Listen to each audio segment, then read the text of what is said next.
aconteceria se a maconha fosse liberada no Brasil? É assim em alguns países da Europa e pode virar lei em breve num dos nossos vizinhos, o Uruguai.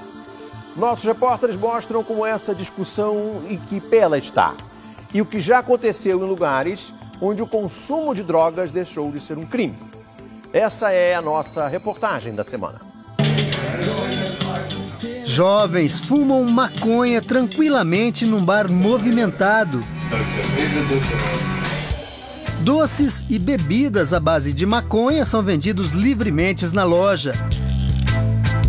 Ninguém se preocupa com a polícia ou qualquer tipo de fiscalização.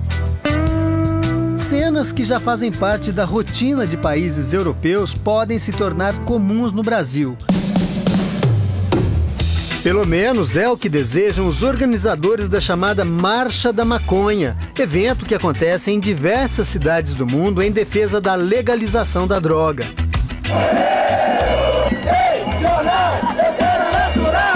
Marco Saião Magri tem 26 anos, diz que fuma desde os 16 e não é dependente. Para mim, sempre foi uma substância de consumo que eu busco prazeres como eu busco no álcool e no tabaco. No Brasil, a posse e o consumo da maconha são proibidos, mas às vezes tolerados pela justiça, dependendo sempre da quantidade. Uma situação diferente do que acontece num país vizinho, o Uruguai.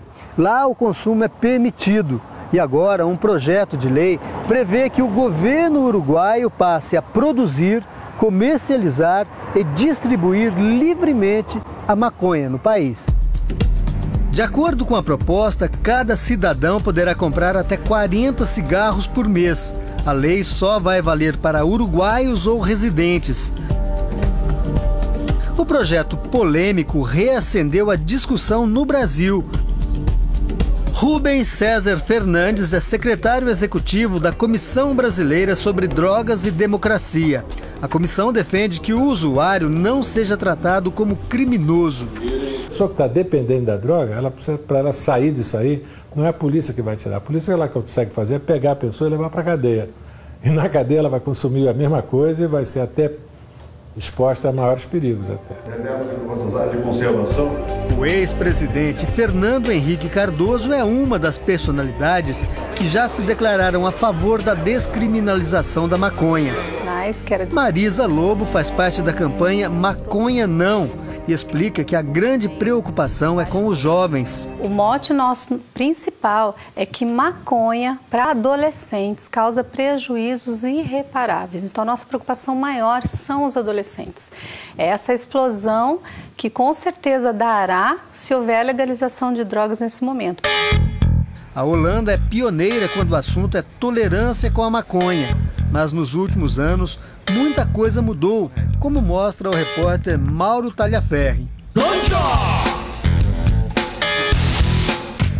Liberdade com regras. A Holanda permite o uso de maconha desde 1976. O consumo da erva virou marca da capital, Amsterdã. A pesquisadora da Universidade de Direito explica que a ideia do governo holandês foi evitar que o usuário de maconha fosse excluído da sociedade e tratado como um criminoso.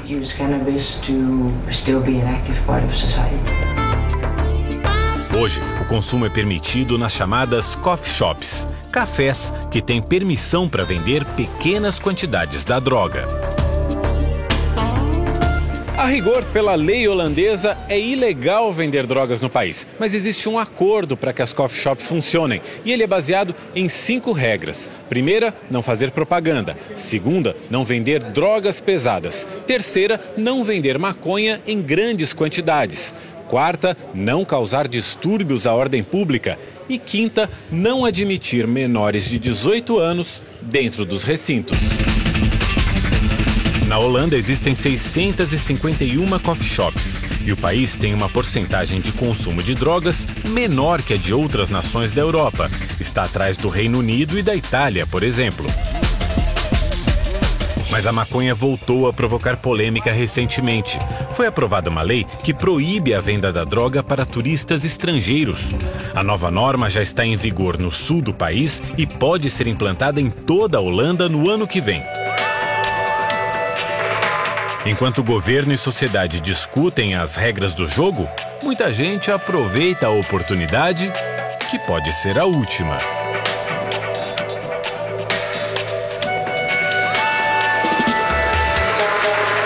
As coffee shops funcionam como bares normais, as pessoas vêm, se sentam com os amigos, pedem uma bebida. Agora a diferença é que tem o cardápio das drogas, no caso a maconha e o haxixe. Esse aqui, olha só, é um menu.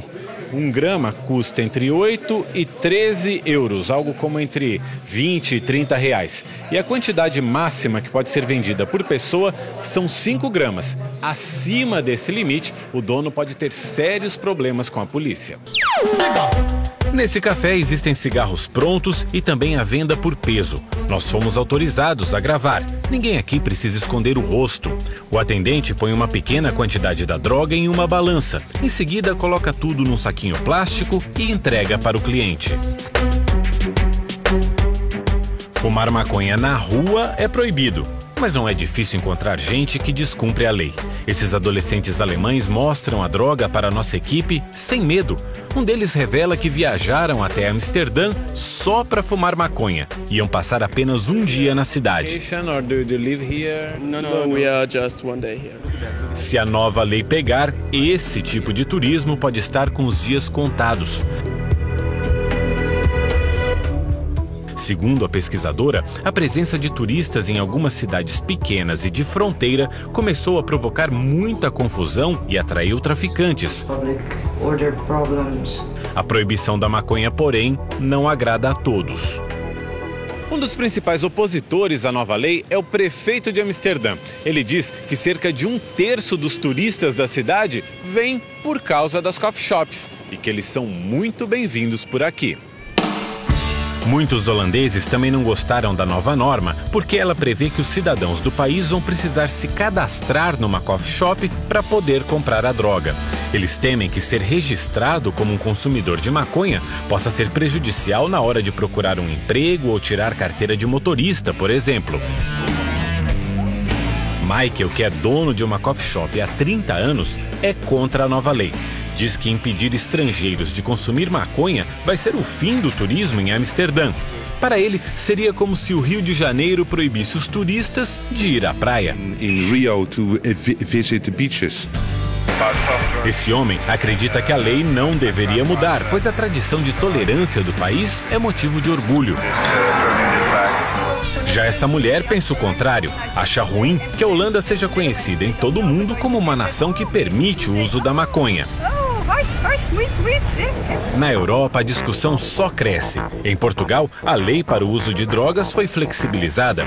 O repórter Michael Keller visitou uma loja que vende produtos alucinógenos na cidade do Porto.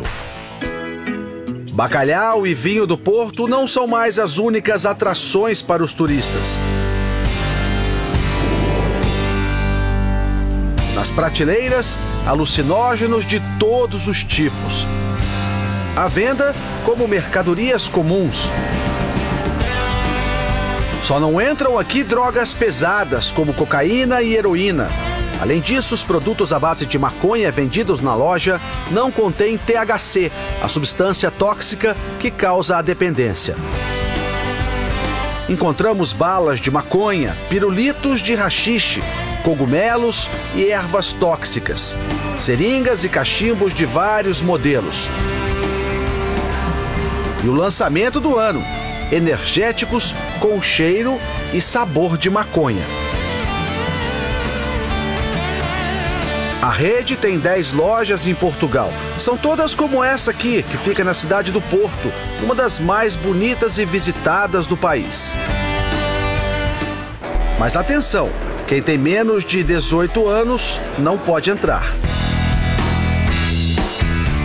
Os iniciantes recebem orientação das vendedoras. Coloca aqui, só um pouquinho. É? Sim, aqui também coloca só um pouquinho, certo? Depois você vai com o isqueiro, vai esquentar essa parte que é para aquilo aquecer um pouco, não muito, para você poder fumar por aqui.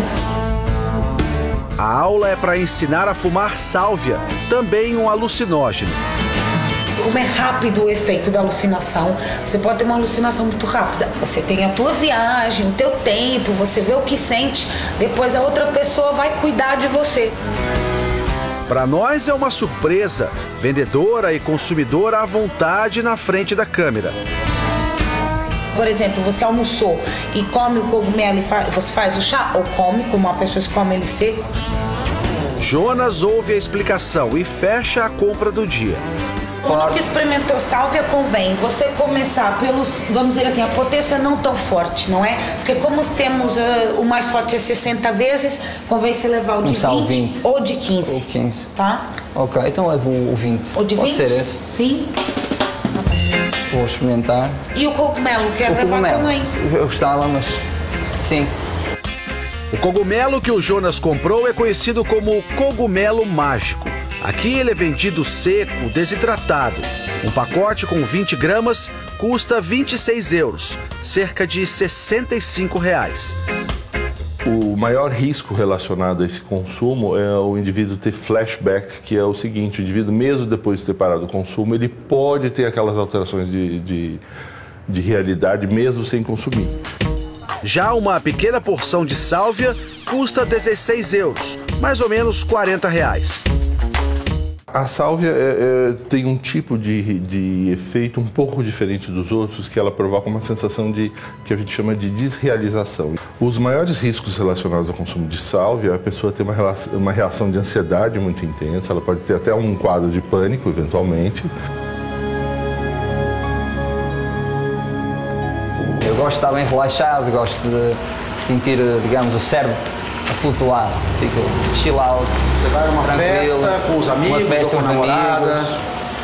A gente, geralmente sem álcool, fuma um bocadinho, fica bem, relaxado. Estou sentado num bar, sei que não vou ter problemas com a autoridade, posso desfrutar de vários produtos, com melhores efeitos, por vezes, e sim, é seguro, sinto-me confortável.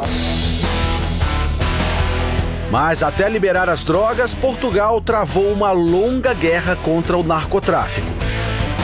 Na década de 90, o país enfrentou a pior epidemia de drogas de sua história e uma das mais graves da Europa. Portugal chegou a ter 150 mil viciados em heroína, quase 1,5% da população. Em 2001, o governo português ousou arriscar. Descriminalizou o uso e a posse individual de todas as drogas, da maconha à heroína. Desde então, a polícia portuguesa não prende quem porta pequenas quantidades de droga. No lugar da punição, as pessoas flagradas são encaminhadas para tratamento. E o mais incrível, houve uma queda no uso de todas as drogas e em todas as faixas etárias. De 2001 a 2012, o consumo caiu pela metade. Stefani é a dona da rede de lojas que vende drogas legalizadas em Portugal. O fruto proibido é atrativo, mas se tu informa, tu diz, ok, os pontos negativos são isto, os pontos positivos são este, vai acontecer isto. Agora é a ti de fazer a tua escolha. Então, a pessoa se responsabiliza sobre o que vai tomar, o que vai fazer na sua vida. A comerciante de drogas de Portugal disse que já sondou o mercado brasileiro para esse tipo de negócio. Nós recebemos chamadas de alguns turistas brasileiros que vieram aqui e que estavam interessados a abrir, sobretudo em São Paulo. Mas é verdade que a conjuntura político-social do Brasil não permite de abrir este tipo de loja. Os portugueses se dividem. Eu sou contra.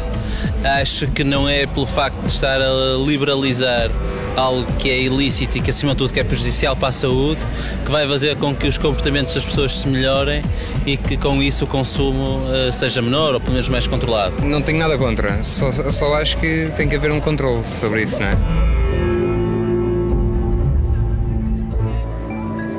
Proibir ou liberar? Como será que o Brasil vai responder a essa questão? O governo que se preza, ele não pode liberar esse tipo de produto. Né? Eu acho que se liberar, eu acho que o consumo vai ser menor. Traz muitos problemas para muitas pessoas, acaba acaba com famílias e assim vai indo, é só problema. A saúde também preocupa o psiquiatra Arthur Guerra, especialista em tratamento de viciados. Ele faz um alerta. A aparência inofensiva da maconha, por exemplo, esconde uma droga capaz de provocar dependência. A curto prazo, a maconha é considerada uma droga leve. A longo prazo, nós temos quadros de dependência. A maconha, então, em vez de dar prazer, ela dá um desprazer pela sua falta. É a síndrome de dependência. Uma pesquisa indicou que no Brasil cerca de 1,5 milhão de adolescentes e adultos fumam maconha todos os dias. Ela precisa fumar para poder dormir bem à noite. Ela precisa fumar para poder ficar relaxada no final do dia em relação ao trabalho estressante que ela teve. Ela precisa fumar para poder se divertir com os amigos. Mas 75% dos entrevistados se declararam contra a legalização. Vai ter mais viciado.